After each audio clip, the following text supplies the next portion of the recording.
This is Asinine Radio. This is the weekly music podcast where every week we get into a different band, different artist, and we listen to their listen to one of their records. We get into the music, lyrics, how it was made, and everything in between.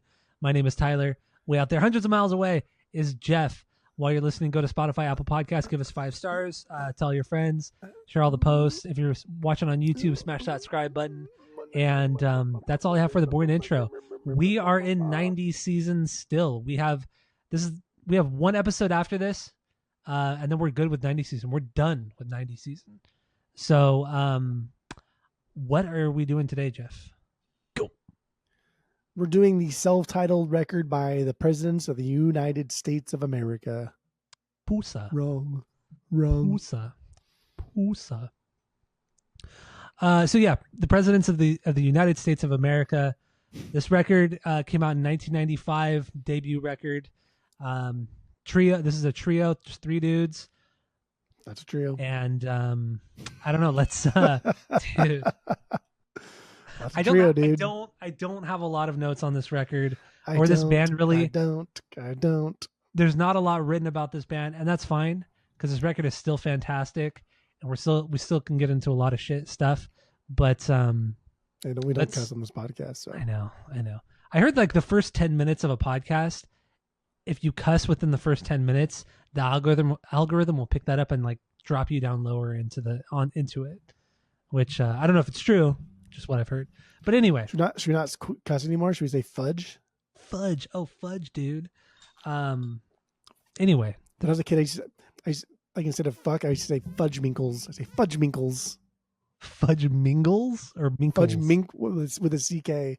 Fudge minkles. What does that even mean? I don't know. I think I got it from Ace Ventura when the guy, the main, I guess, antagonist's name is Rafe Finkel, and then the girl's name is Lieutenant Einhorn. So you say like fudge minkles and Einhorn. Dude. Okay. Which is, I don't understand why, because every time I went to camp and I was like fucking 7 years old, all we did say, fuck you, shit, fucking the worst things possible. That's all we did. You've ruined the algorithm now. You said it like 5 times in 3 seconds.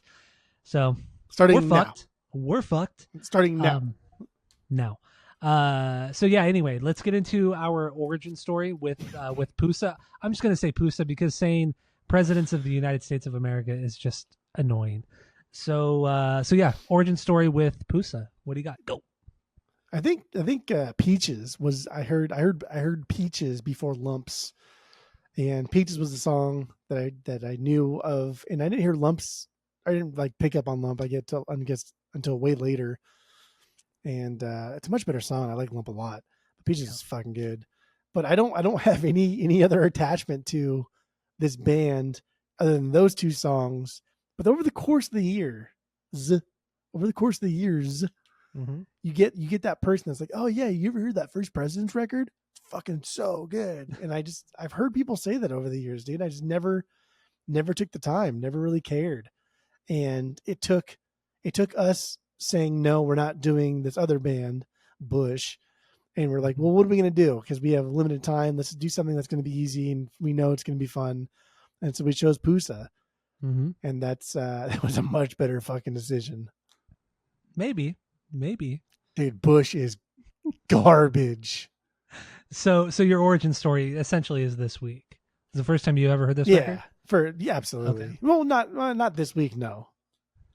Okay, so it's not your origin story, but I've listened to this record like since I've had the record store, since I've been going back into like getting into records and thinking like, I wonder how much this record is. Like, oh, let me get into more of the 90s stuff.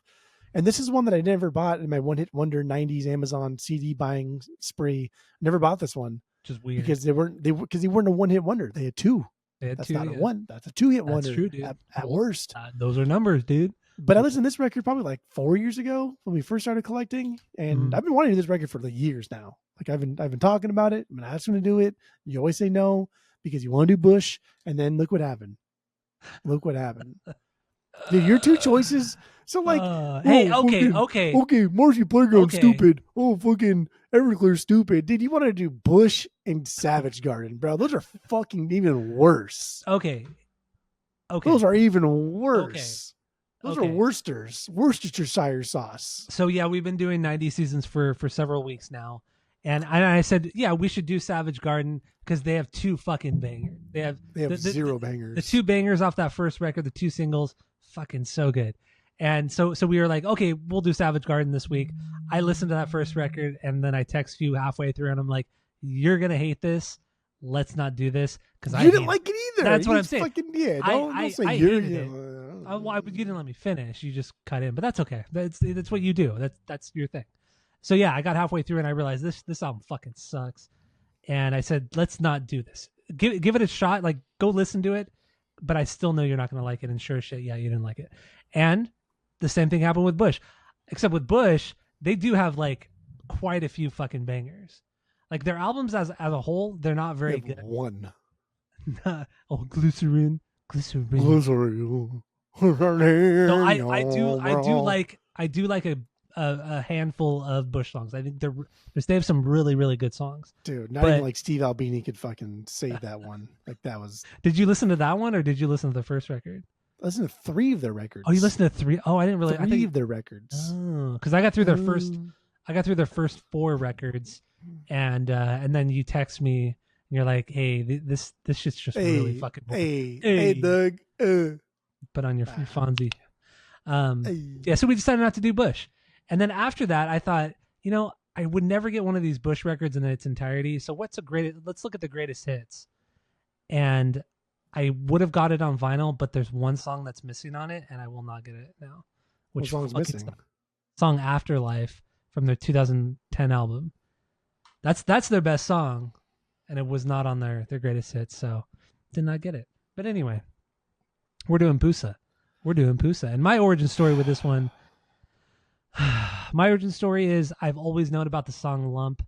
That was the first thing I ever heard from the band, not Peaches. Peaches came much later for me for whatever reason.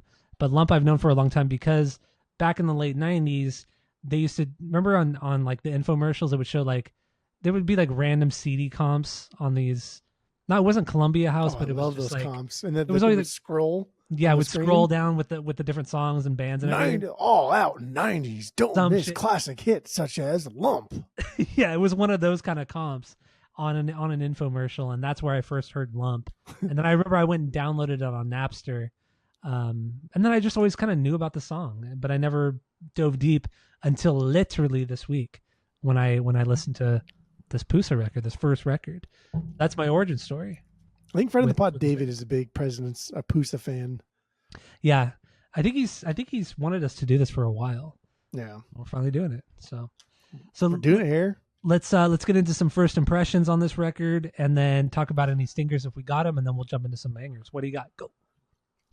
First impressions, and again, I've heard this record already before, prior to this week, but not in like the sense of 10 years. Like it was sense of like a couple years ago.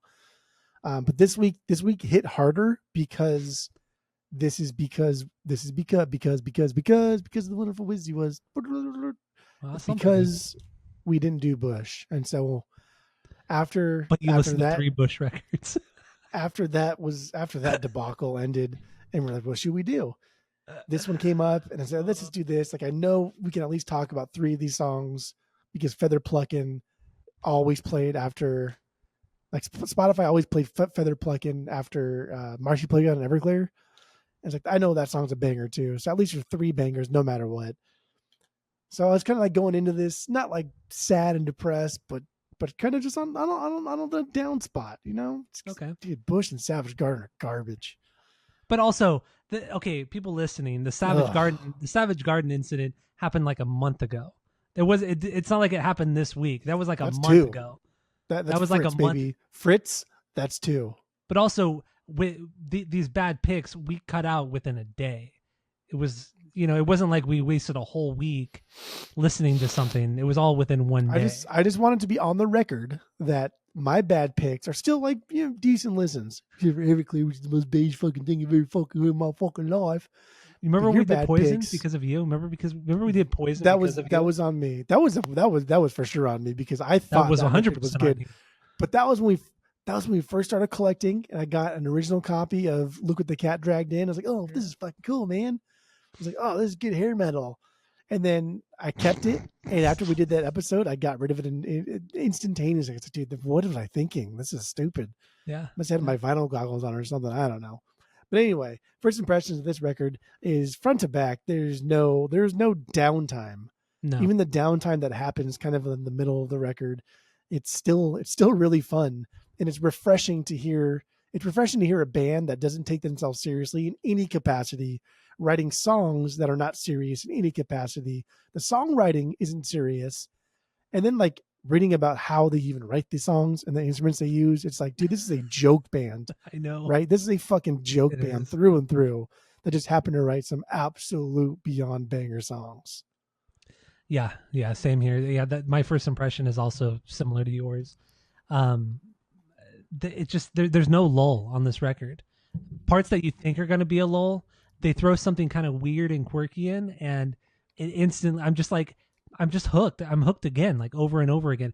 Every song is one of those albums where every song has its own identity and nothing bleeds together, which is that's a very, very difficult thing to do, and to still have the album to be very cohesive. And then where was I going with this? Shit, I forgot where I was going with this one. You actually brought up the point, and after you said, I was like, oh fuck yeah, that's what exactly what this is. This is just like alternative Primus. This is Primus as an alt band. That's exactly what this is. That's what this is. And that's cool. I like it. It has the it has the quirkiness of Primus, but just not turned up to fucking 10. Like this is just alt rock Primus, 100% alt rock Primus, and that's in like the most respectable way. Like it's not a knock. It's not a knock to any band, to this band, to Primus, nobody. That's like, I feel like that's like the biggest compliment I could give this band and this record is that they are the alt rock version of Primus. Because there's so much, maybe influence, but there's just a lot of just fun stuff happening here. Nobody takes themselves seriously. I think this record is fantastic. It's fantastic. I have no stinkers. I got no stinkers. Got no stinkers. I got 13 bangers. So how many songs are on there? 13 songs, baby. Yeah, every song is a banger. I think every song's a banger. Yeah. Dang, I got a couple songs that I think are kind of like I could. It's fine. It's fine in the sequencing. I get it. Okay. I mean, I would. Yeah, I'll save it for later. But yeah, so what's your 1B? What's your number one banger? Dude, Lump is the best song. Yeah, it's my 1B. Yeah. That is like, come on, baby. That is just this song is absolutely insane. And Peaches is not my 2B. Just so we're throwing that out there. Peaches is a great song, but like you don't fuck with Lump. Lump is absolutely amazing. This is unreal stuff. And they've even said this is the best. They all agree that this is the best song they've ever written. This is their favorite song to play, the best song they've written. And I get it, dude, man. You get to the chorus 14 seconds in. 14 seconds into the song, you get a chorus. Like that's fucking wild. And it's so catchy too. And it's so simple. She's lump, she's lump, she's lump, she's in my head. Ding, ding, ding, ding. it's so elementary. I love it. Yeah. I guess just because I have a lot of notes for this specific song. But starting from the top, the single was released the same day Jerry Garcia died. Oh, okay. I did not know that. R.I.P. Three chord song, right? Easy, fucking great to get into, fucking great to play along to, fucking great song. There's so many chickas throughout this entire song. And this dude, what the fuck is the drummer's name? Jason Ellis, something like that. Jason Stillman. It's something. I think it's Jason something. I forgot what his name is. Jason Finn. Jerry Finn's little brother. Yeah, Jason Finn. I don't think it's Jason Finn's little brother. But he's so busy throughout this entire goddamn song, dude. Like, but like that beat in the beginning, it's kind of got like this little Motown kind of thing going on there, and it's a very cool but simple drum beat, and the repetition of like lump against like the word salad of the verses, that works perfectly, right? Because if you have too many words in the verses, and then like the chorus also has too many words that they kind of latch onto, then it creates like this song that just has a lot of fucking words. And I read what's his name, Chris, the singer, bass player, Chris, he had said that like the reason why like a lot of big songs are so great, like Free Fallin' by Tom Petty, is because he's just saying free fallin', and he just finds a couple different ways to say free fallin', And that's why you're always going to remember Free Fallin' for the rest of your fucking life after the first time you hear it. I was like, damn, that's a good way to approach like simplistic songwriting. And that's Lump, dude. She's Lump, and it's on beat. She's Lump. She's Lump. She's Lump. Like, that's incredible. Incredible. Yeah. Yeah, absolutely. Wait. And like there's a lot of weird odd pacing going on too, right? Like in the verses and like the way he sings, the way the drum beat is going on. A couple other cool parts. There's some cool bass parts that just happened by chance. Chris said that he was just goofing off with some riffage and like scales, and they recorded it because there's parts like and then he was like, all right, let's do the take for real. I'm like, oh, that was a take, and they kept it in the record because he's like, oh, that's kind of cool. But he doesn't really do it again live because he can't really do it that well while he's singing too. You could hear it in a lot of songs too. There's a lot of little churched up parts, like transitioning out of certain, only like one verse or like one chorus. You'll hear him church it up a little bit in a transition or a fill or whatever. But it's perfect. Like I love it. I fucking love it. It's so much fun. Second verse is cool because you get all those subtle harms throughout, right? Like everything, like the guitar player. What's his name? Dave Detter. Dave. He has a kind of like lower end where he's kind of like whispering, kind of like the Mark to his Tom. Yeah, but it's super like buried. But so like on a first listen, I didn't even catch it either. And so then like I read, maybe it was Chris pointed it out on something that I read. He's like, oh yeah, do you like Dave doing those subtle harms? Like, really? So I listened to it again. It's like, oh shit, fuck yeah! Like he's actually doing that, and I can hear it now. And it's cool. I like that. Because you're not like taking over, but you're just adding to the song. I like that. It's a nice texture. I have a lot of notes on just the simple harms through most of this record. Every song has moments, not even the entire song. It's just very specific moments with some solid harms, whether it's just in the verses or just in the choruses. It's never overdone. I think it's fantastic. Like, this band is fucking good. Or this record is really, this band is really fucking good, but this is just like by far their magnum opus. Like, not even like there is no second place compared to this. Absolutely, there's not. Absolutely. Also, I love in the chorus of Lump, or at the end of the chorus, transitioning out those guitar bends, the and then it drops back into the verse. I fucking love that. You know what those are? That was a deliberate attempt for them to nod to the hey part from Heart Shaped Box. No way, was it really? Hey, yeah. Like they were trying to make their fucking 3-string guitar sound like Kurt Cobain. And it's funny because like apparently at shows people will sing that part, like they will sing that part as if it's a verbal like, lyric. I really like that. I like that. So that's, I mean, cool. we brought it up a couple times, and I'm sure we'll bring it up many more throughout this episode. But what I think is just truly kind of fascinating and cool about this band is that they decided that we're not going to use traditional guitars or basses. We're going to do like a hybrid of it. So what we're going to do with the guitar is we're only going to have the three lowest strings on the guitar, but we're going to put heavier gauges on them to make it sound really fucking low, and then we're going to drop it down, I think 1.5 steps down. I think it's like it was drop D. It was drop D, tuned down half a step. Yeah. So it's fucking super low. And then with the bass, there's only 2 strings on it. Also, once again, heavier gauge strings, tuned down lower too. So that's why you have these really, really deep tones. And when the fuzz is turned on, it's really, really apparent. Like you could just really hear it. And I just love that. And you really don't hear anything. There are some songs with like a traditional guitar on it you hear, but it's rare. Especially as you get I think there's one song with a traditional guitar. But like going through their career, like through other albums, they throw in more of a 6-string guitar in there and standard tuning and things like that. But it's rare even later in their career that they use an actual standard tuning guitar. I think it was because he said that he figured out somehow that he sings best like in C sharp, in the C sharp range. Yeah. So like, let's just tune our guitars to drop B and go down half a step. And like, now we can just play basic fucking 3-chord songs and do little to no work while doing so. Yeah.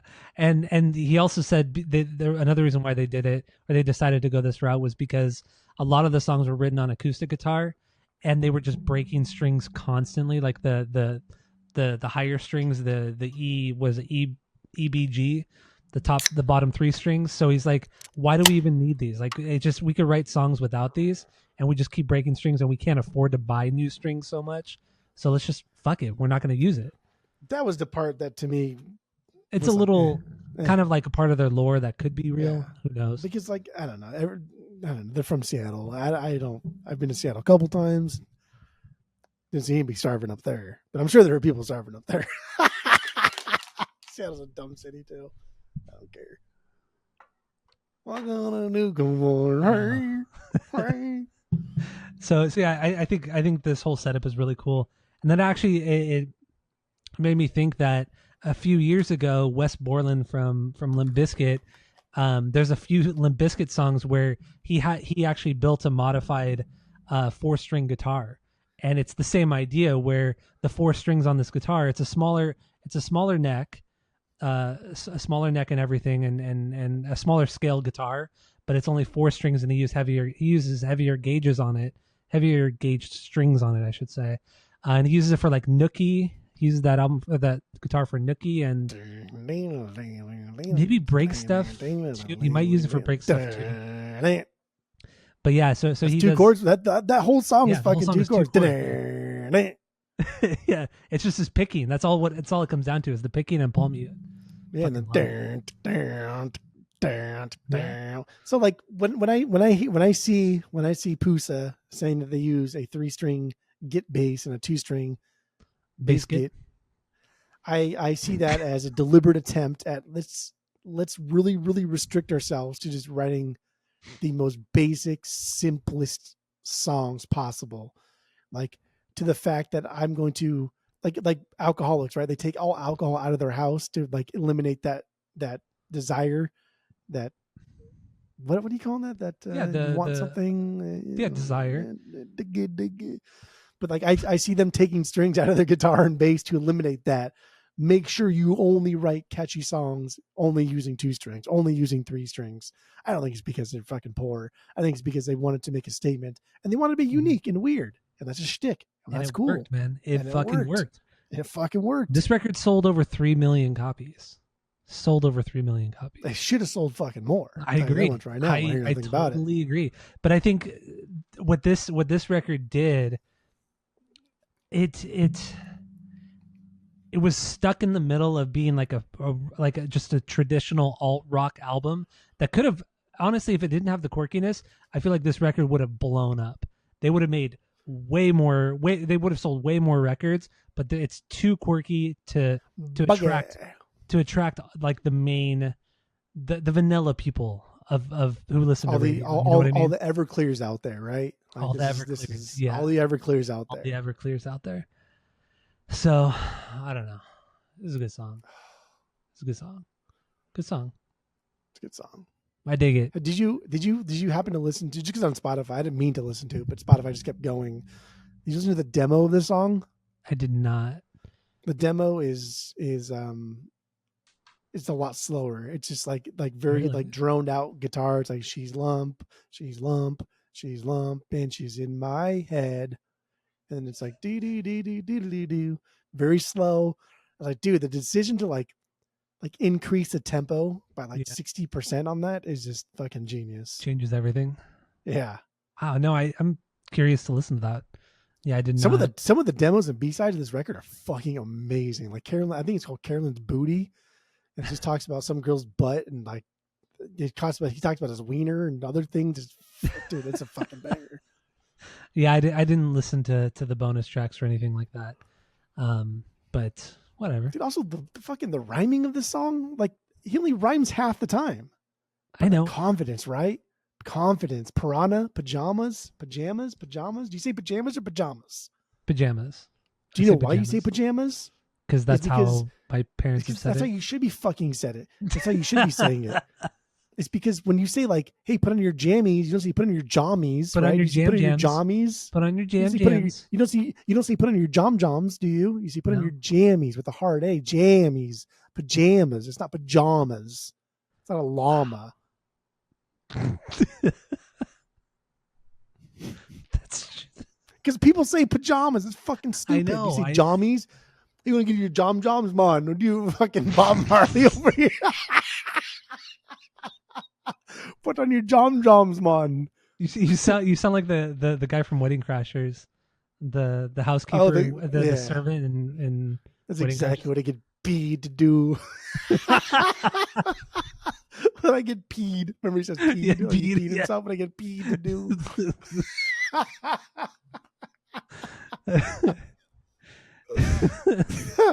That's good. That's good. That's good right there.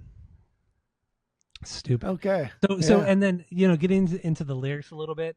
I mean, the lyrics are really just placeholders. They're not. I don't really think he has much to say, and that's fine. Much like Primus, there's not a ton that Les Claypool really has to say. And with Lump, I feel like this song is more just about like a really dull girl. She's just really kind of monotone, beige, doesn't really have anything going for her in any way. I think that's what this song is about. But he can't stop thinking about her. Here's two things. One, from now on, I think we should replace. That's fine. From now on, is there like a thing that pops up? There it is. From now on, we should replace like generic beige, vanilla, monotone. Just say Everclear, okay? Like we're just gonna say Everclear from now on. That's just what's gonna happen. Why? Because Skip really, friend of the pod, Skip really got to you in the DMs. Yeah, he really got to you in the DMs. I think that's what we should do to make him happy. If it makes him happy, if it makes you. Who is that? Is that Melissa Etheridge? Who is that? Why the hell you so sad? Who is that? I don't know. I don't fucking care. That's an Everclear song. It is an Everclear. See? All right, so and two. I had two. Remember, I had two. Oh, yeah, two. That's right. When I said Fritz, that's two. Did you get that fucking reference? Fritz, that's two. No. That was a strip club on Catella over by Disneyland, and it was called Fritz. And right underneath it said "That's two," but TOO. And like we never went there ever. No, we always drove by on the way to Disneyland. I went there once. I've never been there. Yeah. I went there with some coworkers. We've been to a lot of strip clubs in Orange County, but like the Fritz, that's two. Like that's what always did stuck that with mean? me. Yeah, I have no idea what that meant. Like, what does that mean? Fritz, that's two, but not the number two, TOO. It's TOO. Yeah, that's right. But like, if it was that's two Fritz, right? You put the that's two on top of the Fritz, not on the bottom. So that was always just weird. So is Fritz still open? I don't live in fucking California. I don't know. Fritz, I think it might have closed. No, it's not. It's not. That's two. It's Fritz. That's it. No, it used to be that's two. It's that's it. It used to be that's two. I promise you, used to be that's two. I'll fucking call John Drake right now. I think it's that's it. It was that's two, and that's why, dude. I swear, Fritz, I promise that's you. It. Fritz, that's it. That's what it is. Strip club in Anaheim, California. It's still open too. It's open right now. Actually, it's open until 2 a.m. today. So I can make it. 9, 10, 11, 12, 1, I'll 2. go over there after the pod. I'll be there. Sure. It's right near Disneyland, about 5 minutes from Disneyland. So, let's go. Triangulation, dude. Well, I don't know about that, dude. 10-4, big shooter. The second part of my thing was I don't remember. Oh, was the lyric thing of this. He another thing that I read about Chris is that he's like Rivers. So anytime he gets an idea in his head, he records it. And Rivers has like this entire like computer that is dedicated to just his thoughts, ideas. And Rivers is like meticulous about it. He says that, or he's claimed that he has like a computer that holds all of his riffs, and he has riffs that he says like it goes from A to like F sharp. Like this is the chord progression of this specific riff. Yeah. Like, and then he'll have like an idea in his head. Oh, I could really use a riff that goes from here to here. And then he'll go and search his own database and like put together a song. But Chris from Pusa is very much like that. He used to record every single idea that he ever had. And so one time when he was cleaning his house or some shit, he had heard a recording of himself doing She's Lump, or It's Lump, It's in My Head. And this whole song was based off of just that one little fucking thing that he had recorded. Yeah. Probably a year prior to that. So the song like means fucking nothing. Yeah, that's true. And this entire album means almost damn. There's a couple songs with that little bit of meaning, but most of it means absolutely nothing. It's mostly nothing. And I mean, honestly, in the end, we're probably not going to talk too much about the lyrics because there's nothing nothing really there. But that's fine because the songs themselves are pretty fucking good. So let's get into your 2B, number 2 banger. What about the Weird Al stuff? We got. Oh yeah, Weird Al. Weird Al, yeah. So Weird he Al. did a parody of the song Lump called Gump, based off of Forrest Gump. Obviously, if you didn't get that reference. Forrest Gump, very topical of the time, and it's like Weird Al does. He makes really good parodies, really funny, stupid parodies, and this is just one of them. And it's something I completely forgot about. One of the songs I completely forgot about. But it was good. Same. And I've never been a big fan of Weird Al, and I've always kind of just been in that camp of like, dude, you're literally just taking other people's music and writing funny lyrics to them. I've kind of come around a little bit because that's just his singles though. Because seeing his records, he has a lot of originals and he's writing a lot of songs. But I'm still kind of in that. I still have one foot in that camp. I have one foot in the Weird Al camp, but I definitely have one foot cemented in that camp. Like, bro, you're piggybacking here. But what's funny about this one is that Weird Al ends his song with, in the Presidents, which is also interesting about this song too. In Lump, is that they end the song on the bridge. They have lyrics to the bridge, the ba ba ba da da da, but they end the song and that's all, whatever. But like Weird Al ends his version of, and that's all I have to say about that. That's all I gotta say about that. And so after Weird Al came out with that, Pusa to end their song "Always Forever" would also end their song with, and that's all I have to say about that. I love that. That's so cool. I love it. It's fucking awesome, dude. They were like flattered. They loved that Weird Al did a cover of them, and they were through the roof. That's so cool. I mean, how can you not be flattered when Weird Al parodies your song? Like Kurt Cobain famously, he loved that he did a parody of "Smells Like Teen Spirit." Like I guess like from what I've read in the past, Kurt Cobain never signed off on him doing the parody, and actually Weird Al felt really bad about it because his people told him that it was okay to do it, so he put out the song, and luckily Kurt really liked it. He thought it was very funny. So it ended up turning out to be okay and fine, but yeah, Kurt fucking loved it. He fucking loved the Weird Al song. How can you not? You gotta like it. You gotta like it. He does. He does. He does good. Like, what are you gonna do? He does good parodies. Like he does good parodies because the song is fucking good, and like that's true. Yeah, you can just say whatever you want, and it's gonna be good because the song, the tune, everything about it is good. Like Weird Al, he's just quirky, and because he's quirky, everybody likes him. Maybe we'll do Weird Al in the near future. I don't know. But I mean, even outside of the his singles, his other music is fun too. Like his original stuff is still fun. I literally only have heard his instrumental polka stuff. Okay, which is fun, and it's cool, and I like it. I love that shit. Yeah, friend of the pod, Annie, she grew up, and up until like we were in our 20s, she would go see every year. She would go to the Orange County Fair every summer and go see Weird Al play. Every single summer she'd go see him play. Her and her mom would go. Weird Al is like a perfect Orange County Fair act. Yeah. She would go every fucking year. That's exactly who I would think is playing the Orange County Fair is Weird Al. Like you got like Bananarama and maybe like some iteration of Duran Duran, and then Styx, REO Speedwagon, all that kind of stuff. Scorpions. God damn stupid. And Weird Al. And Weird Al. All right. So do we have anything else on Lump? No, that's it. That's all my notes for Lump. Almost in the whole album. All right. So what's your 2B? Kitty is not my 2B. Kitty is my 5B. What? That's too low. So let's get into Kitty. I love Kitty though. I love Kitty. Keep my foot in the water. So what do you got on this one? This is because it's the opener, right? And so this is the song that when I first heard Pusa a while ago, I was like, dude, this album's fucking amazing. And so this song really hit hard then, and then like now after listening to Bush and then Savage Garden, I was like, fuck yeah, dude, we should do Pusa. And then when Kitty hit, it just was like a sign from God. Like, dude, this is so much better than that stuff. Good choice. There we go. Good choice. Sneeze. There we go. Yeah, just two. See, it's nice. It's always if we're not in the same room, I have to cover my mouth. Like covering your mouth with a sneeze is so fucking. It's so inconvenient. It's not my fault. I'm sneezing, right? Yeah. Like I'm covering my mouth not for me. I'm covering my mouth for you. That's why you covering your mouth when you sneeze, right? Yeah. So we should Do be it for yourself. So you want me to? You want us to thank you for covering your mouth? You know That's what? what You know what? From now on, when I sneeze and cover my mouth, I'm gonna Yeah. say you're welcome. Of course That's you what are. I'm gonna do. Of course you I'm are. gonna say you're welcome Of course you because are. I'm not covering. You don't cover your mouth for you. You cover it for them. For you. I'm doing it for you. This bodily function that I have zero control over, I am covering it to protect you. You're fucking welcome.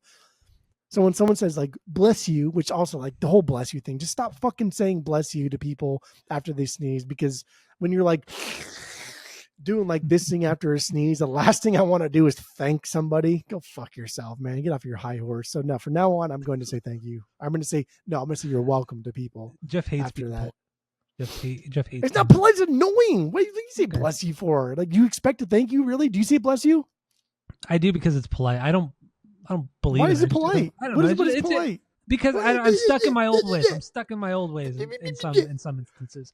Anyway, It's annoying. It's back to fucking Kitty. annoying. back to Kitty.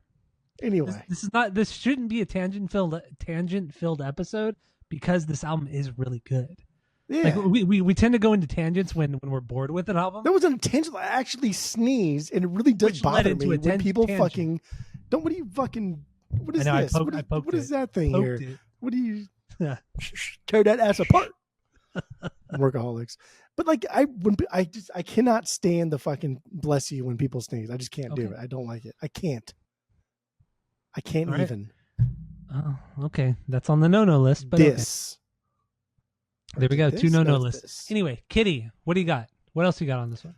You know what'd be cool is instead of like this, like you do this, that way the next comment has to be a banger. Okay.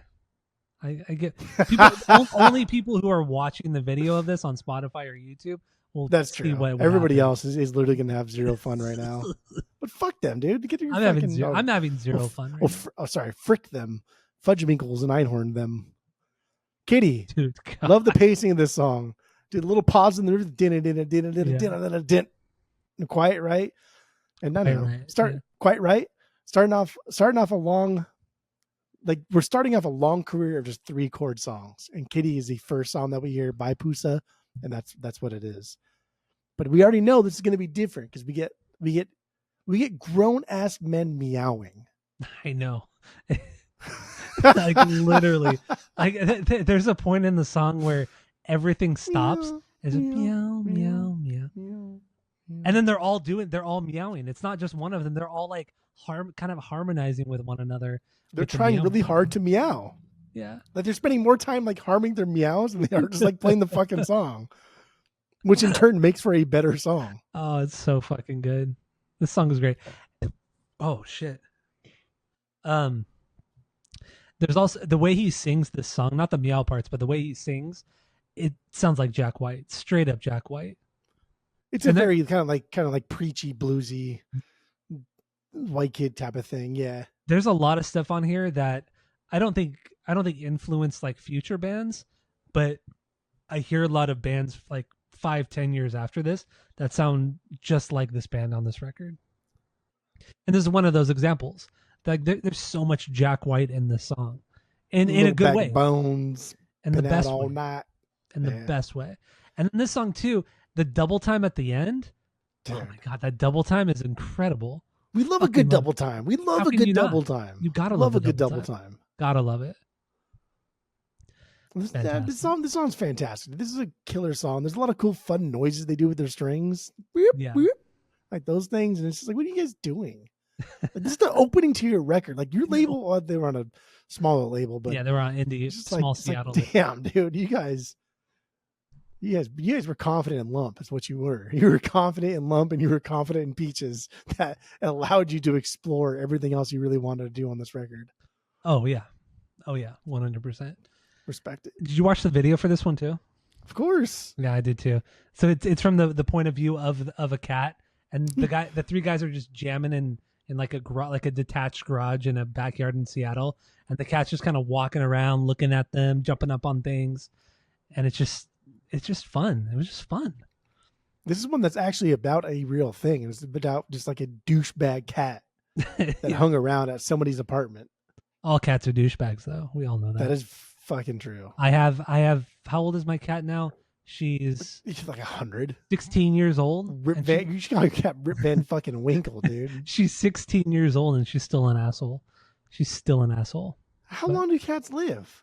16 is old even for a cat. Like normally cats are like 13, maybe 14, but 16 going on 16. That's Are you gonna be Long sad time. when your cat dies? as much as her and I have fought over the years. Yeah, I'm gonna be a little bit sad.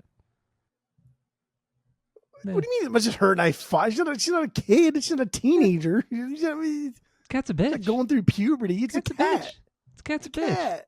It's a cat. A It's little not a bit. bitch. It's in their blood. It's a cat. It is. Yeah, it is. Cats are wild, man. They're independent creatures Yeah, there's something. There's something. or something. Yeah, that's it. Kitty. All right, kitty. King and bone in the bone to chip. All right, so that's your 2B. That's my 2B. My 2B is Boll Weevil. Boll Weevil. This is for sure like the most primacy song on the record. Yeah, it's here. yeah. This is like full on. Full on fucking Primus here. This is my and this is my 3B. It comes on pretty quick into the record too. What is it? I think it's the 5th song, something like Yeah. that. So yeah, I mean, it has this really solid riff, the guitar and bass, obviously pretty much the same thing. Fucking groove. The thing but grooves. It grooves so fucking well, so well.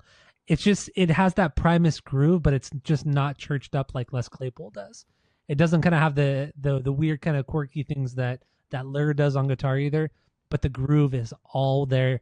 The kind of like shuffling drums, the quickness of the hi-hat is very Tim Alexander, Jay Lane-esque. So that's fucking really cool too. I love it. And then it also this is another song that double times, gets heavier and double times, and then you get that really funky fucking bridge with the falsetto vocals. Killer. Fucking love it. This song, and like they have songs where I think it's on their second album or third album where they have a song about jazz, and he says like I want to play jazz and take it from the black man and give it to the white man and sell millions of records. So like he's very aware of like what he's trying to, I guess, culturally appropriate too in the 90s. Before that was a cool thing to do. Mm-hmm. But what this reminds me of is a bunch of people that probably don't listen to a lot of funk music, Mm-hmm. and they're trying to play funk music while not really knowing how to play funk music. But they're playing funk music the way punk rockers would play funk music, and like I don't like funk music. I just it's not my thing. It's Don't hard like for me it. to get Didn't into, grow up on it. Didn't get into it, and it has to be bass and rock. That's why I like Maggot Brain so much. Is bass and psychedelia.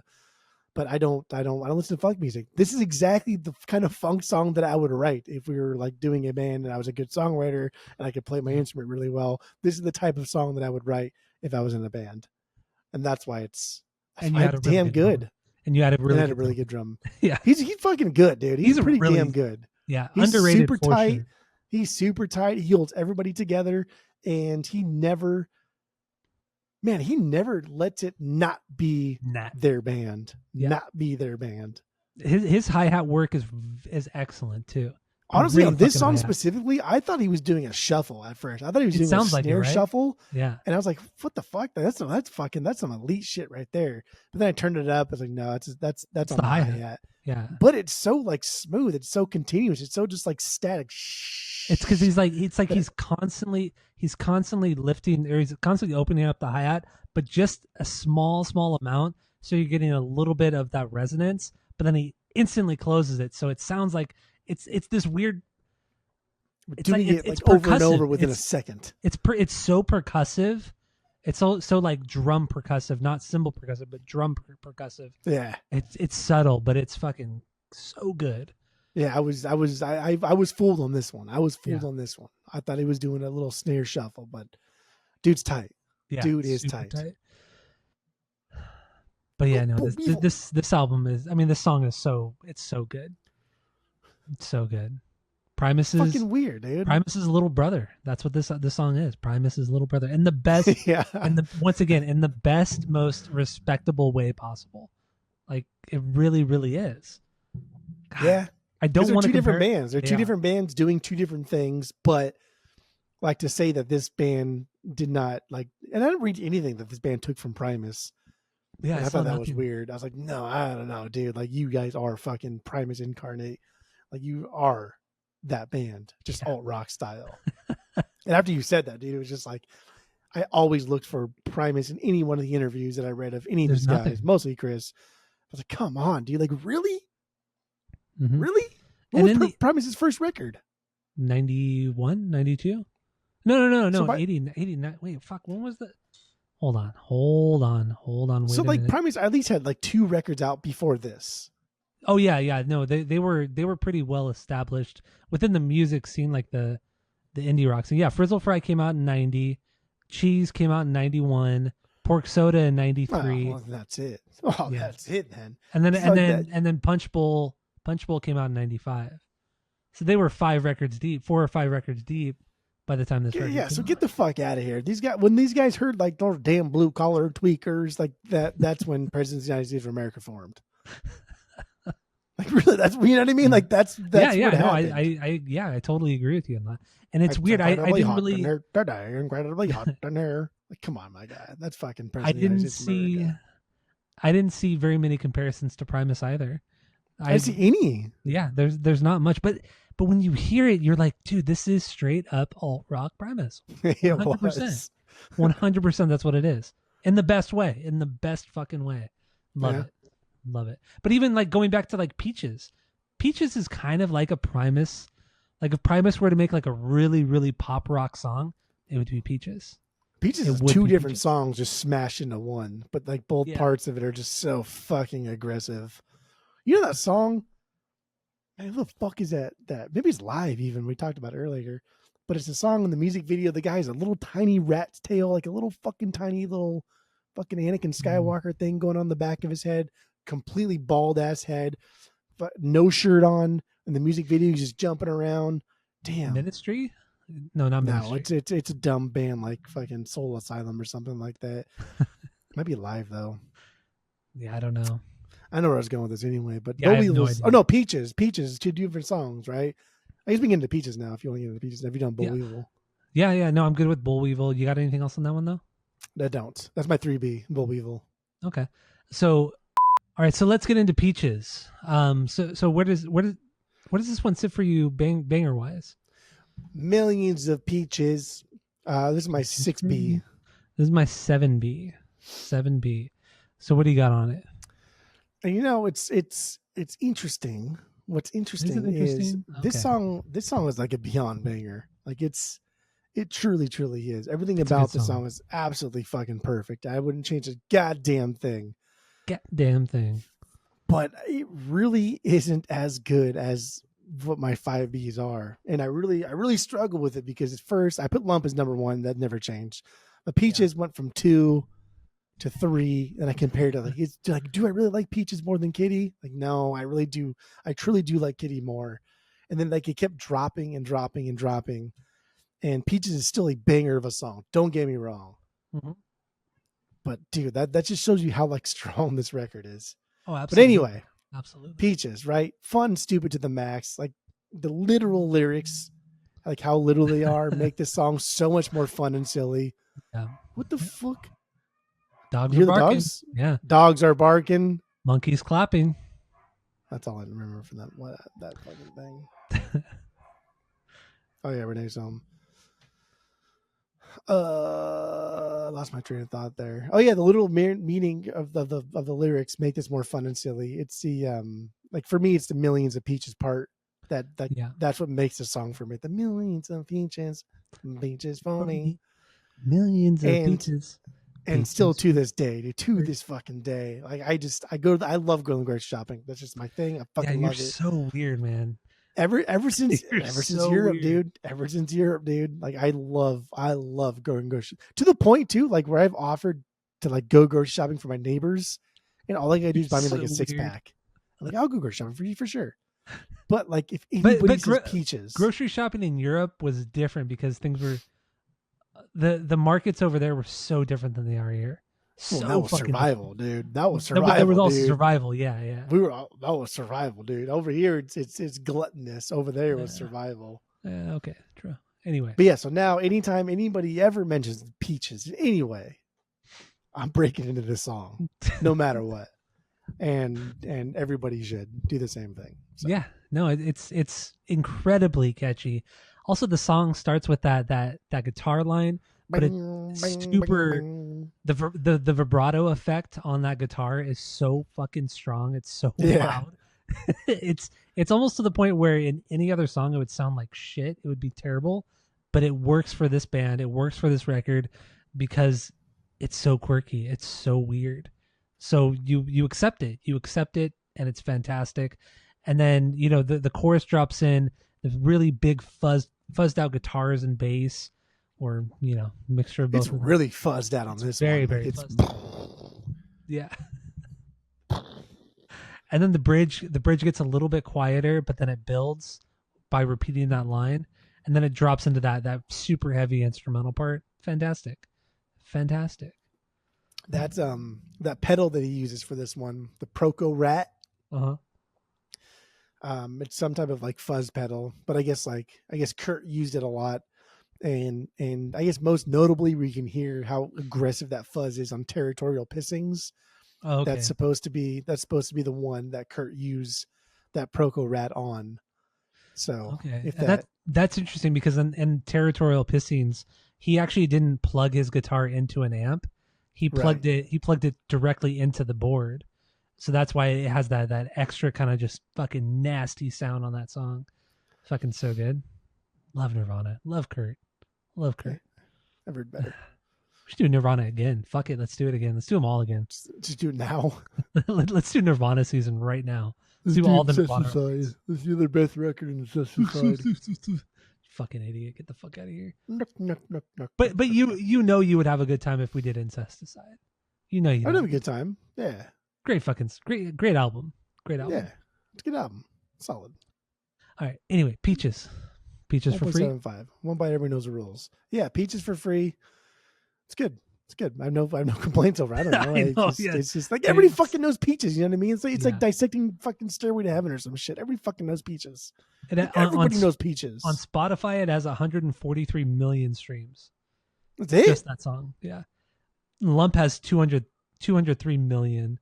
Almost 204 million, actually. See, I would think that Peaches is more popular than Lump. I would have thought that too, but no. It's and then the drop off from that. The next most popular song is 16 million, so it goes from 143 to 16 million, and that's Kitty, yeah. And that's Kitty. It's so good, so good. All right, so do we have anything else on Peaches? Because there's some. Nope. I mean, they're obviously better songs. So, and even this is a great song. So, yeah, it's a banger. That was your 3B, right? That was my 6B, baby boy. Oh, okay. So what's your 3B? Bull Weevil. Okay. That was my 3B. So my 3B is We Are Not Going to Make It. We're not going to make it. That's my 8B. 8B. Knew you were going to do that. Here's something interesting about this one, right? What I think this song sounds like is obviously it's a very Twisted Sister sounding mix, but it's very Vandal sounding. This is a very Vandal sounding song. Thank you. Yes. Yeah. I have that in my notes. Dude, the way he fucking sings, like, my God. I was like, holy shit, this is a fucking Vandal song. It's straight up Vandals. Straight up Good Lord. Vandals. Yeah. Crazy. Just the vocal melody, not even just the vocal melody, but the song overall is straight up fucking Vandals of early to mid 90s. Yeah. This is, I mean, you could, if somebody told me this is the Vandals, I'd probably believe you. I would too. Dude, this guy sometimes sounds like I said Dexter earlier, but god damn, man. Dude sounds like Dave, right? Like that's he sounds so much like Dave Quackenbush. The only thing with this song is that like the kind of the drums, the sound of the drums is very garage rock. It doesn't sound as polished as the Vandals do, but otherwise, yeah, dude, this is straight up. Dude, it is Dave Quackenbush. This is a fucking Vandals song, hands down. I fucking love it, and I love the Vandals. Anybody who knows me knows how much I love the Vandals. I didn't know you loved the Vandals. Yeah, you didn't know, but I do love the fucking band, and we're seeing them in October, so Maybe that'll be fun too. No, we'll see them. We'll see them. But also, I mean, I don't really like in studio albums where there's a false start on a song. It seems very forced, kind of annoying. But there's a false start on this song, and it works. It works for this band. I don't know why. I really can't tell you why, but it works. I like the false start where they stop everything, start over, and they move into the essentially it's a skate punk song. That's what this is. It's like a rawer version of a skate punk song from the mid '90s. It's because that riff, that's essentially our song. Very common chord progression, but yes, it's basic punk rock. It's punk rock 101. If you're teaching a class, it's punk rock 101, man. There's 4 chords here, and that's all I do is 4 chords. This is like one of the most complex songs in the album, actually. 4 chords here. It's one extra chord in there, thrown in there. That's a lot. And also, Chris kind of churches it up a little bit with some of his bass parts, which is kind of cool too. There's some nice moments on there, some good transitions, and dude, I fucking love this song. I don't care, dude. For me, like what threw it through the roof, like This Is the Vandals, was the no part. The no, like that thing at the very end. I was like, dude, that is fucking like Vandals from Diarrhea Vandals era. That is fucking Vandals for sure. I love. But it's just but it's also the. It's just this. It's this very kind of like dancey thing that the Vandals does. No. And you can kind of imagine like Dave Quackenbush kind of like, because he's kind of a weird front man, and he kind of moves his shoulders a little bit. He's like, you know what song it is? It's a very Vandals thing. It's the Vandals version of I have a date. Yes, like I have that a song. date. That's what it is. That's what it is. I have a date with the prettiest girl in town. Yes, it is. I have a date. It's I have a date. Yes. Yeah. When did that? Wait. Did that come out before this? That was from Hitler Bad, right? Yeah. I have a date. So when did that record? That was like 95? mid-90s. Yeah, that was mid-90s. No. I have a date's on Diarrhea. That's came out. Diarrhea came out. Yeah, Diarrhea came out in 95. Yeah, Diarrhea came out. Live Fast Diarrhea came out in 95. Same time. But like I have a date is also a cover, right? So yeah, that's true too. Yeah, that's true. But the Vandals did it better than the Vandals is the best. The Vandals are the best. I love the Vandals. They are something. They are one of the best. Is that really on fucking on? It's on Diarrhea, yeah. On Diarrhea. Yeah. Damn. But anyway, 0-2. We are not going to make it. Also like the sequencing too, coming off of Peaches, which is kind of like a ballady song, and then Dune Buggy. That's a banger too, man. Do you like the way he says Buggy? Yes. Like, why do you say it like that? I fucking love it. Once again, the quirkiness of this record and this band at the time. Like no part of that song calls for him to say that, to say it like that, but he does it anyway. Buggy. That little drawl, that little yarl. But yeah, like the sequencing coming off of Dune Buggy, and then like We're Not Gonna Make It, which I still do think it sounds a little bit like Twisted Sister also. Not just because We're Not Gonna Make It thing. I think it's the title. And it was probably intentional. Yeah. Had to be. But it's good sequencing because now we're getting back into like kind of like the pop punky faster thing, and then beginning to kick out the jams right after, which you could do that one if you want right now. Yeah, let's get into Kick Out the Jams, motherfucker. It's my 5B. Okay, that's fine. That's okay. That's my 6B. So that's right there. So, Dave, this is a perfect cover. Perfect cover. It is. Shorter everything, than the original. Everything I want from a cover. There's so much energy. There's so much fun. Yeah, dude, a minute and a half? Come fucking on, bro. Minute 26, baby. You're not going to add anything to the original. You're just not going to do it. So don't take anything from the original by staying too long. Do what you need to do. Say what you need to say. Get the fuck out. Get the fuck out. And he doesn't say Kick Out the Jams, motherfucker, too. I love it. I love that he did. He could. Every band would have done that. Every band would have done that, but they chose not to do it, and I love him for it. I think it's fantastic. Not saying the motherfucker is the hard way out. The easy way out is saying motherfucker. Yeah. Because everybody wants to say that it's cool to be in a band and cuss, but it's more difficult not to do it and keep kayfabe, bro. That's keeping kayfabe. Mm-hmm. And also one of the things that makes the original song so good is that the song is so aggressive, especially from late 60s, 68, 69. It's that dot dot on the drums, just like the constant hits and everything. But no, but when everything kicks in, da na na na na na na na, and then just the dot dot dot dot, just the constant snare hits on that beat. But in this song, in their version of it, they don't play the drums the same way. They open it up a little bit more, but it still has that aggression. It still has that energy that keeps with the original somehow. But they don't play it exactly the same way. And once again, this is a fantastic cover. Absolutely banger. It's a perfect cover. It's a PC. It's so fucking good. It's so deep and bass heavy too. The bass is like fuzzed out and distorted as fuck, but I love it. It's fucking great. It's fantastic. Great cover. So good. Okay, cover. Kick out the jams. MC5 cover. What do you got? So like one of my higher B's. What do you got for Back Porch? I bet you Back Porch is like a low B for you. You don't like that fucking. That's my 4B. Shit.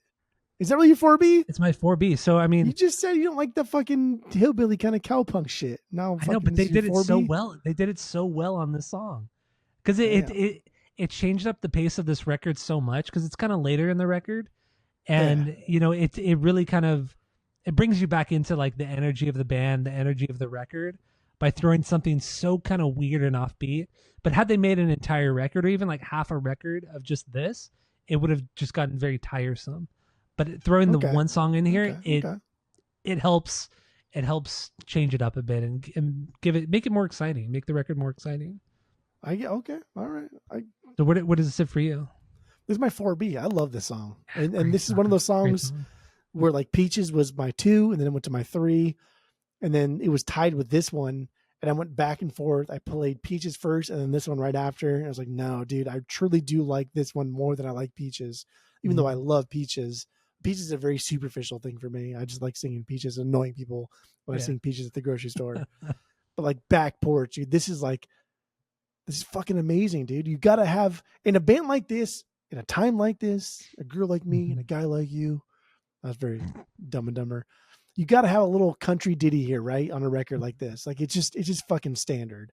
Like the Vandals they did a whole record like this, but like this is a banger of a song. If you're going to be goofy, dude, just go full goof and be able to back it up with strong melodies or quirkiness, or just have a good drummer. And that's what this song is. 100%. Has a fucking tight drummer, has a strong melody, and has just the right amount of quirkiness to where it's not stupid. And like that spoken word part shit. I love it. The fuck? Like what are you like? So what are you, Charlie Daniels over here? And the fact that like it was a deliberate attempt. He was just like, let's just have this part where we can just change it up whenever we play live anywhere else because it's fun and stupid. And I don't give a fuck about this. And it turned into this big thing that people love this because he can just talk about whatever city he's in, about his likes, his dislikes, his life, his fucking hobbies. He does whatever the fuck he wants. It's like his platform to just vent and be an asshole and talk about nothing. And people eat it up as long as he name drops the city that he's in. And that is so childish, but it's also so fucking brilliant. Genius. It's so beautiful. Fucking genius. It's like when Sublime is yelling out like Toledo, Ohio, isn't that California? Isn't that, to me, in that Sublime song, the Cleveland, Ohio is the one that sticks out more than any other part of that song. I don't know why, like Cleveland, Ohio. Maybe he spends more time drawing it out, but yeah, that's the one city I remember more than any from that song. Cleveland, Ohio, and Eureka, California. Yeah, you're the two of that. Yeah. You're 100%. So stupid. Eureka, California. Like the fuck knows Eureka is. I only knew about Eureka because of that song. That song and then Lost Coast. Great White. Used to be like a pretty big meth town too, I think, back in the 90s. I don't know. That's probably why he called Eureka, it out. California is. What the fuck a whale is. Or quail is a whale? What?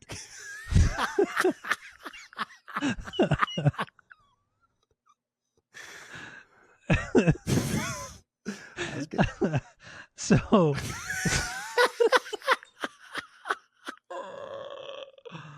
right. Man, just wait till that fanboy commentary hits Oh, and just Wedding Crashers? That we obliterate these movies. Yeah. Stay tuned. Within the next 6 months, year, I'd say, we're gonna do some fanboy commentary on Star Wars, Wedding Crashers, a bunch Next of other time shit. you're out here for Red Devil Pizza, it's gonna happen. It's just Yeah, we gotta do it. We gotta do it. But anyway, 2 weeks. back 2 porch. weeks. Back porch. So That was from Total Recall. You never seen Total Was it? Recall? Of course I've seen Total Recall, yeah. Arnold's in the face thing of like the girl, and he's Yeah. trying to like pass himself on Mars, and I guess like the robot only knows like one response, and it's just 2 weeks, hoping that the Oh, guy that's stamping right. his Yeah, visa yeah, is like, yeah. oh, how long are you here for? And he's like 2 weeks. He's like, okay, cool, That's cool. right. We'll have a good time. And he's like 2 weeks. And he's like, what the fuck are you talking about? 2 weeks. He's like, why are you being so weird? 2 weeks. And then That's it was an actual actress, and she sticks her hand in her mouth, and she's like, Yeah. good 2 weeks. That was 2 weeks. That movie's so fucking weird, man. I watched it Dude, a couple Total years ago. Recall. Total Recall. I watch that movie at least probably like once every 4 months. Total Recall is one of the greatest like sci-fi movies. It's like so ever been made. weird. Yeah, it's It's good. It's great, Fantastic. but it's so fucking weird. So weird. It's trippy. Anyway, back porch, back to this song. Yeah, I agree with you. This song kind of started on my first listen. It started toward the bottom of my rankings, my rankings. But then it quickly just kind of went up and up and up because I kind of noticed more and more things as I was going. Wow, I keep burping. So when the chorus hits, the drummer Jerry Finn, forgot his first name, but we'll just call him Jerry It's Finn. Jason Finn. Ellis Finn. Jason Alexander Finn. So in the chorus, don't laugh. In the chorus, he does this double bass thing, like very kind of Motorhead-esque. And it's very subtle, but it's there. You can hear the little bit of double bass. The only time you hear it on the record, and it's fucking great. Otherwise, in the verse, he's doing that snare shuffle, kind of with brushes or whatever. But it's fucking great. And then the spoken word part in the bridge is just fantastic. It's a great fucking song. It's a great cowpunk song. Great for the record. Great placement. Everything. That spoken word thing, was that like, I mean, I don't, without even getting really into it, that like Devil Went Down to Georgia, right? That's like the birth of that. Like, let's just speak and let's just talk. Let's have a dialogue over just country rhythms. I wonder if that was, I mean, not necessarily like the first time it's ever been done, but the first time it was popularized and set into sound and as legendary, right? Storytelling wise. Yeah. I mean, it was certainly one of the, Johnny Cash was doing a lot of the spoken word shit prior to Charlie Daniels, but it wasn't like a dialogue. Like Johnny Cash never had like a dialogue, except for like Folsom, but that wasn't like a. Yeah, that's true. That was a dialogue with the inmates, not per the song. Like, but I guess Devil the way in Georgia was a dialogue between two telling a story, like a very folky approach. Well, I mean, to a country song. Devil Went Down to Georgia was dialogue between two different characters. When he spoke both characters. Yeah. He just spoke for the other character. But that's a very folky approach. I'm telling you a story, but I will be doing both parts. Yeah. Damn, that's a good song too. We've always talked about doing Charlie Daniels on the pod, but never have. It's a good song. Not as good as the Korn version, but it's a good song. I thought you were being serious at first. But people at home not watching the video did not see the extreme sarcasm in my face. I almost thought you were being serious. No, that Korn version is fucking great. Garbage. That Korn version garbage. is great. Also, people at home can't see me do my Trump impression. Garbage. The worst. It's kind of funny because my Trump impression is actually garbage. It's really bad. It's terrible. I do like two presidential impersonations. One is Trump, and the other is just like my George. But like George Bush it's a mix of George Bush Sr. and Dana Carvey. George and Dana Carvey. Yes. And it's just I give a little tiny thumbs up. Like, I'm not gonna do it. Like the not gonna raise taxes. Not gonna raise taxes. Not gonna do it. That's George Bush Sr. That's what I said. I said senior, but that's okay. You weren't listening. Well, you said George Bush, and then I said George Bush. No, I said George Bush, and I said senior after that. Yeah, that's fine. Senior. You weren't. Which listening. is wild because we weren't really alive for that. We were alive though. Like we were alive voters and conscientious of societal factors. We were alive during his whole presidency, Senior? Yeah. But we weren't. No, we were not. We were alive during his entire presidency. Yes, you're right. We were alive, but we weren't voters. Nor were we even like old enough to even understand what he did or didn't do. So like, no, we were. I do have weird recollections of watching George Bush or watching Bill Clinton winning the election that year in '92. I do have vivid memories of that election too. I remember George Bush not being president anymore. I don't have recollection of the election. I have recollections of my family, like especially my dad's side of the family, just devastated. Conservative. There goes our fucking country. Bill Clinton, fucking there it goes. Better hide your guns. Like, oh my god, dude. And my family were the opposite. Both sides, they were very Democrat. So they were totally stoked on Bill Clinton winning. I do remember that. I mean, that's a whole different. Like, I thought your mom would have been like a more Republican person. No, I'm talking about my grandparents. Both sides of my grandma and then my other grandparents. I feel like all grandparents are probably Republican in some capacity. No. They were Democrats. They wanted Bill Clinton to win. Well, that's wild. Then. Yeah. They wanted. Yeah. And my dad's parents were very, very liberal. My mom's mom only wanted Bill Clinton to win because he's from Arkansas and she was also from Arkansas. That was literally the only reason. I just thought like if Bill Clinton was a black man, it would be Bill Quinton.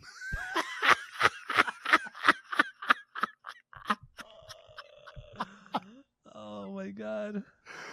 Quentin's on his way. Quentin's on his way. Remember the Far Side song? Quentin's on his way. I don't.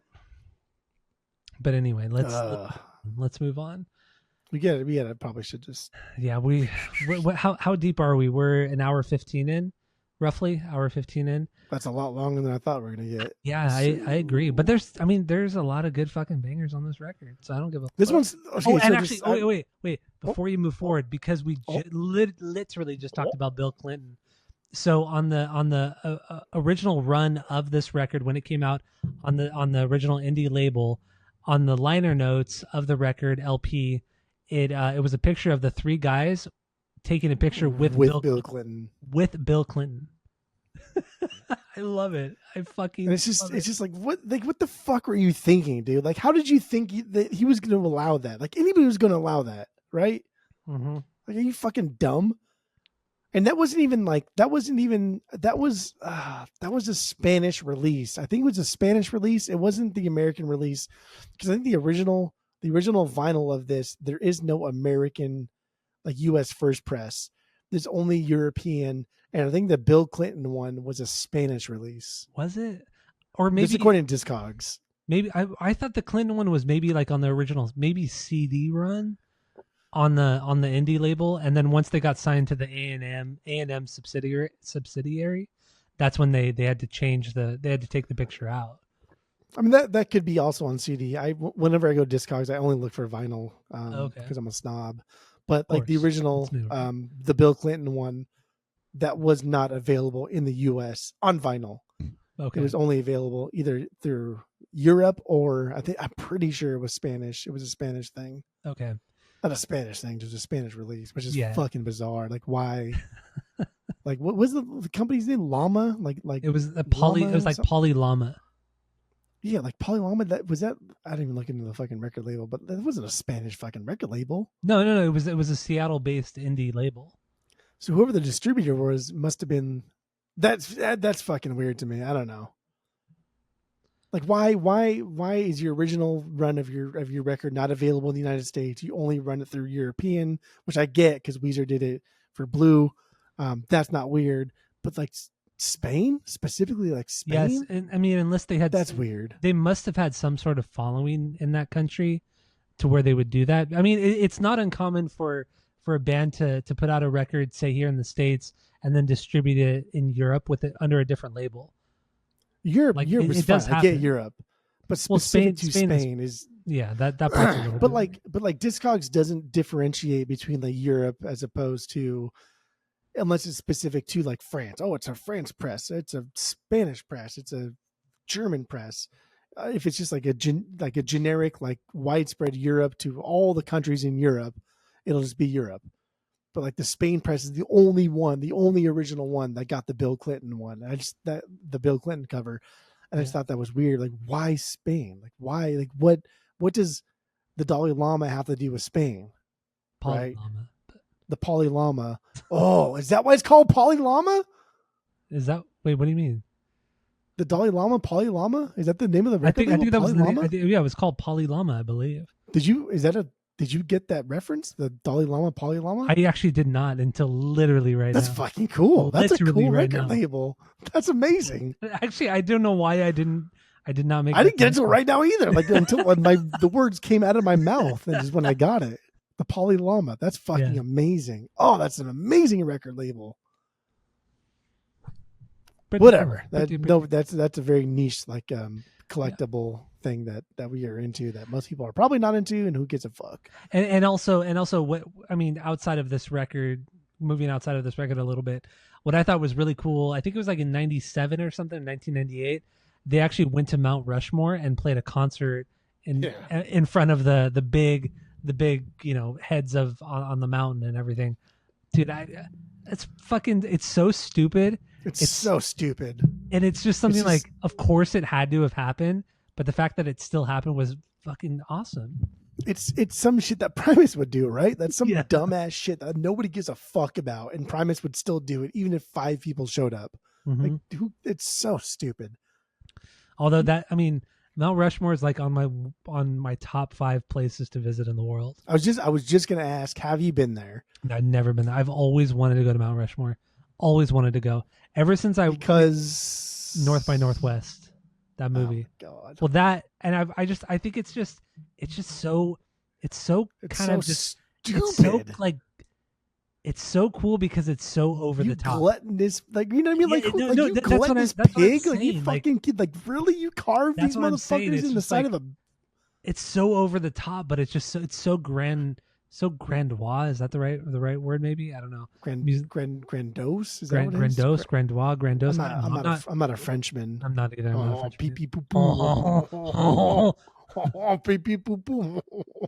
Pierre Escargot. Yeah, exactly. Smoking a long cigarette. Yeah, the skinny cigarette, which we actually literally talked about last week, but we're not going to talk about that on the pod. Cigarettes are bad. Well, they're cool though. Dude, cigarettes smell so good when you open them. Dude, like a pack of fresh cigarettes. Pack of fresh cigarettes. Even just like the smell of cigarettes, I fucking love. It's so good. I love it's cigarettes. So good. I'm on board with that 100%. I don't smoke, but I love fucking cigarettes so much. Like if they weren't that bad for you, I would smoke every fucking day. I'd be smoking right now. I don't give a fuck. I'd be smoking. Dude, we would look so fucking cool if we smoked. Dude, we should do a whole episode where we're smoking cigarettes.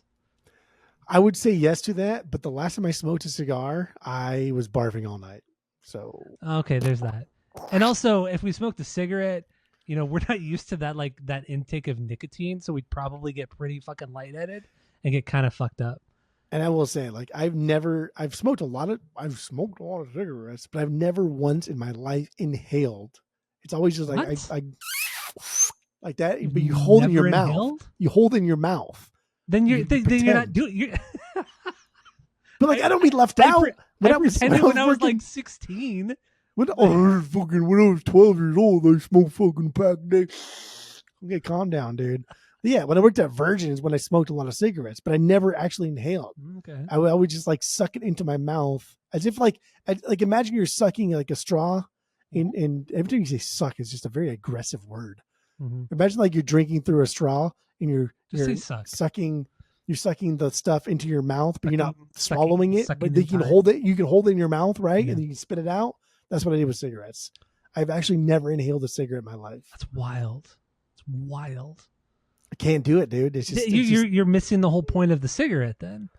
I know, but personally, like just like the lung capacity that I have and things getting into my lungs that should not be there. I mean, I get it. Is just. I mean, and you have asthma too, but like even that part of me is just like it fucking just like fucking. I don't know. Damn, how do we get to cigarettes? I think we're probably like winding down here. At this point. Certainly we're winding down. Yeah, without a doubt. Certainly. Oh my god. Certainly. Fucking guy, dude. There's a lot of bangers here. Let's run through them. Every song is a banger. Every song. Want to run through them? Let's run through them real quick. What do you got? I always run through them. Why don't you run through them? Because I feel like every time we run through them, I always run through them. No, because you're better at it. You're better at it than I am. Okay, well, I'm better at everything. But keep going. Let's run through them real quick. Calm down. So annoying and disrespectful. You are very feather plucking, dude. That's a banger for sure, dude. Oh yeah, it's that's got a nice groove. Again, this 2-note swing, 2-note swing. It kind of is Peaches. Yeah, it kind of is Peaches. There's another song in here that is fucking identical to Peaches. That's all right. Stranger, moving on. Stranger, another. This is a late tier banger for me. Same here. I like that it's in between Lump and Bo Evil. So that's kind of its downfall, but like I get it. Like, don't give me just 2 fucking through the roof bangers back to back because I can't handle that. Throw Stranger in there, and that's fine. Yeah, it's a quiet, slower song. The way they kind of intertwine the guitar and bass parts is really cool. It's very garage rock sounding, you know, for especially drum wise, like production wise, it's very garage. Jason rock like riding those toms, dude, heavy tom usage. And then it gets pretty hard. It gets pretty hard in the chorus too, which is really, really. It's a very kind of it's a song that's very, you know, quiet verse, loud chorus, quiet verse, loud chorus. You know, the back and forth, which is very, very popular in the '90s, like in all genres. So yeah, that's good. Good song. You know, I was just thinking like because tom usage, and I was like, I was just thinking in my mind, I was like, dude, great like Pennywise Pennywise's drummer, I don't know his fucking name, but like that dude rides toms like crazy. Oh yeah, like that's like his signature thing. That's his signature thing, and the fact that he had already been doing that shit since like 1990 is pretty fucking wild. It's like, but the way the guy, what is his name from Pennywise? I can't even think. No, fucking know. But anyway, what he does, really what he does is instead of hitting the hi-hat with the right hand, instead of hitting the hi-hat, he hits the floor tom. It's like rather than the and then doing the quick little roll, the quick little fill. But that's all he's doing. He's just using his right hand on the floor tom. But it's rather so than fast, using it's so tight, and he incorporated that into punk. And he was like the first like really good like kind of like punk drummer in that era. I mean, honestly, Smelly from NoFX is a better drummer, but Smelly never did it like this. Smelly just goes like butts for pooping. Smelly just like the do-chi. But the thing with Pennywise is that when you're using your right hand to hit that floor tom, you're getting an easier bounce, so it's easier to go faster because you're using the gravity and the bounce from that actual drum head. But when you use the cymbal, when you're hitting the hi-hat, there's no bounce back. Sense. There's no bounce back. Makes no sense. How does that not make any sense? So it's way easier. It makes no sense. It makes no. Yes, I know what you're doing. Blink, Mark, you know. Anyway. That's your record, dude. That's your album. Okay, so I was literally trying to make a point, and then you just completely derailed it. Completely derailed it. There's no better way to like, I'm done with what you're talking about, so therefore I'm going to do what I want to do. That's literally what you just did. Yeah. Literally what you just did. That's so rude. It is extremely disrespectful. Yeah. But anyway, let's move on. Dune Buggy. That's the next one, right? Dune Buggy. This one, dude, starts off exactly like Peaches. Yeah. But and the biggest one here is the way he says Buggy. I just, what the fuck are you doing, bro? Like, why? I don't know. Dune Buggy. But that sticks out. Yeah, it's cool. It does. I dig it. The chorus is very, very Primus. Very, very Primus.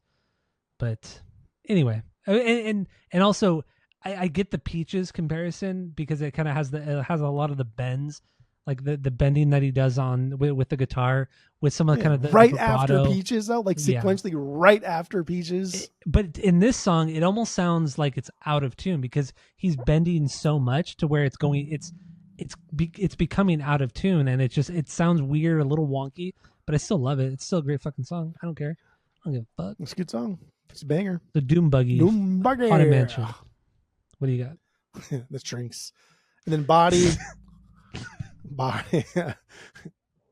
That's a fun one that we won't explain, I guess. Yeah, we don't want to explain. Yeah, that. Body. This is a 7B for me. It's lower tier. Yeah, there's some cool phase effects on the guitars and bass, but it's a quieter, slower song.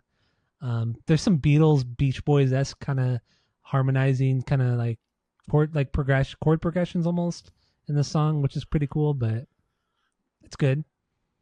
What do they call it? Counter melodies, right? The counter melodies, the descending, like in the chorus is specifically the descending line contrast with like the vocal melody where one's going up, one's going down. Yeah. That kind of like counter melody.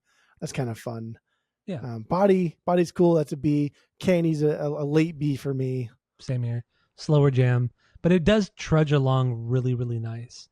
Kind of has like a little Middle Eastern kind of twang to it, right? Yeah, there's some like sitar sounding things going on, but it's not an actual sitar. It's just weird effects that they're throwing on the guitar and bass.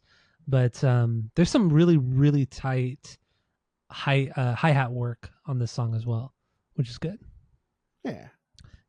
So yeah. Jason Alexander Finn does some good stuff on here. So Jason Alexander from Seinfeld. Candy.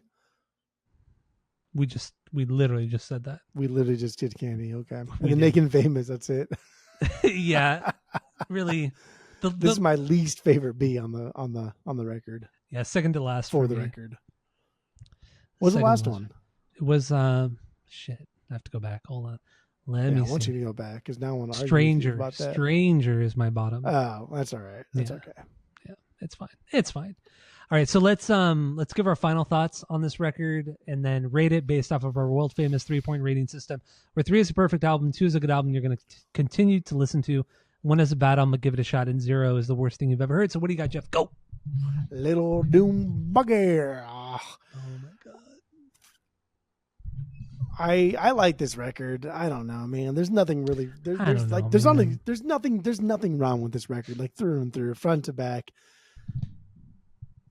It's just a perfect record, yeah, because like it sets out to do something and it achieves that goal, and I have a great time doing it. And the lyrics aren't deep, and I don't want anything deep, and it just, I don't know. It feels weird giving a record like this a perfect score because like nothing is great about this, right? But like in its like simplicity, that's what makes it great.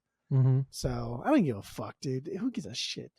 This is a perfect 3, baby. Oh my god! This is a 3 out of fucking 3 record. Oh my right god! This is an incredible record. It's so good. It's so fun. I feel so good after listening to this. I can get through this whole thing front to back and think like, damn, that was pretty solid. I can go and re-listen to it and pick up other things per members. And some of these, between the two of them, there's only 5 strings. They only got 5 fucking strings. I know. And it's like, you tuned a drop D? Like, come on, my guy. You're fucking just lazy. You're just lazy and you're not a good guitar player. And that is fine. That's fine, yeah. If you can write good melodies, right? Mm-hmm. And god damn, did he write good melodies. Agreed. So yeah, I don't give a fuck, dude. I think this is a perfect record. I think it did exactly what it achieved to do, what it set out to do. Yes, exactly. All right, so yeah, my final thoughts. I think this was, I was not expecting this record to be as good as it was. It's fucking great. But like I said in the beginning of this episode, every song stands on its own. Even the lesser bangers, they still stand on their own. There's a lot of great things happening on each one of the songs. And like you also said, going through every song, you can listen to a different guy, a different person, and really pick up on things that you hadn't heard prior. I mean, it's a constant enjoyment of this enjoyment. I don't know what I'm trying to say here, but I'm just always having a good time listening to this record, and I've only listened to it 3 times this week. But it's fantastic, and I get it. They aren't the most original band, but that's okay. Most bands are not. You don't have to be this revolutionary band. You don't have to be the first to do something to be great or be good at it. That's fine. I mean, you talked about how much you love Everclear. They're a pretty beige band, but they did some good shit well, but they're not innovators. But this band, they're definitely better than Everclear. Let's just say that they're better. I think they're better than Everclear too. And I do think these guys are original. I think they're original because they don't try to church up any of their songs. Yeah. They don't add a lot of like fucking nuance in post production. They don't add a lot of stuff and mix. They just what you hear is it, man. Like that is it. It's so like, it's so best, stripped down. At best, it's just some vocal harms. That's it. Yeah. I feel like that would be like the most of the overdubs of all the overdubs would be any harmonizing would be the vocal harms on this record. And there are moments that of course sound like Primus, but that is that's like with the utmost respect. Like, you know what I mean? It's just like they did it so fucking well. They're so good at this. Just a fantastic band. I don't care anybody who wants to come at us. This band is great. They're self-aware. They've never really tried to be this kind of like big anthem rock band. They've kind of done whatever the fuck they wanted. They've quit. They've raised their families. They don't care. This is just fun. It's straight up they're fun. Just fucking surprised they even got this far. Yes, exactly. Really, that's what it is. And you can except for one of their records, every album sounds like they're having a fucking blast. Like every record sounds like they're having a good time, and I love that. And this record, I don't do it often. But I'll give this a perfect 3 out of 3. Perfect 3 out of 3. Shit. It's great. Pusa gets a 3. Pusa gets a 3. I'm gonna get this on vinyl. It feels weird giving it a 3, right? Does it feel weird? Because it's not. It shouldn't feel weird. Because it feels weird. Because it's not this iconic record. It doesn't do anything too different from anything else, but it does it so fucking well. And it's not beige. It's not vanilla. It just has its own little quirky weirdness and catchiness to it. It's just like this perfect combination of it all. And I think it's fantastic. This record is fucking fantastic. It's like just having a good fucking like cheese pizza, right? Just a good fucking cheese pizza. That's what it is. Yeah. Okay. This is a good fucking cheese pizza. Like, you get your pepperonis and your linguicas and your salamis. It's like a good cheese pizza. It's like when Kevin McAllister in Home Alone 2 gets into the limo, and when he's in New York, he gets into the limo. He opens that big cheese pizza right there. It's steaming hot. Like that cheese pizza right there. That would be what I'm talking about. Fucking, that what I'm talking about? Good, yeah. Because the whole thing, but in those first 2 movies, is like all he wants is a cheese pizza. All he wants is his because everyone else fucks him over. Yeah, all he wants, and he wants that cheese pizza. But that cheese pizza, because you don't see the cheese pizza in the first movie, but the second movie, Back to New York, or in New York, he opens that in the limo. Oh, dude, come on, that's a Gilligan pizza. That's a Gilligan pizza right there. Yeah. God damn. Gabagool. Anyway, so perfect 3 out of 3. 3 out of 3 for me. Damn, look at that. Yeah, we did it. We did. You give Savage Garden 3, you give Bush a 3, and you give would Pusa not do that. That's I crazy. Would not. That's wrong, dude. Would not give Savage Garden or Bush a 3. Anyway, not even combined. Yeah, that's correct. Not even combined. I wouldn't. So, thank you all for listening. We are finishing up 90 season next week with an S tier album. I wouldn't say S tier band, but S tier album next week on the podcast. So stay tuned for that. Thank you for listening. Go to Spotify, Apple Podcasts, give us 5 stars. If you're watching on YouTube, smash that subscribe button, and that's it. That's all. Little Dune Bugger. Come on,